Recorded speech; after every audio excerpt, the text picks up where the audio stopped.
غزل اس طرح ہے: خاطر سے یا لحاظ سے میں مان تو گیا، خاطر سے یا لحاظ سے میں مان تو گیا، جھوٹی قسم سے آپ کا ایمان تو گیا، دل لے کے مفت کہتے ہیں کچھ کام کا نہیں، دل لے کے مفت کہتے ہیں کچھ کام کا نہیں، الٹی شکایتیں ہوئی احسان تو گیا، افسائے راز عشق میں گو ذلتیں ہوئی،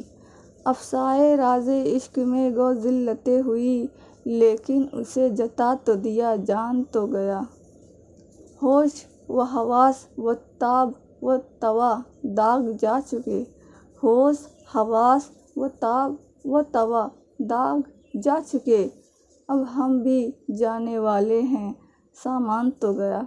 اس غزل کو نواب مرزا خان داغ نے لکھا ہے۔ نواب مرزا خان داغ اردو ادب کے مشہور شاعروں میں ان کی گنتی ہوتی ہے۔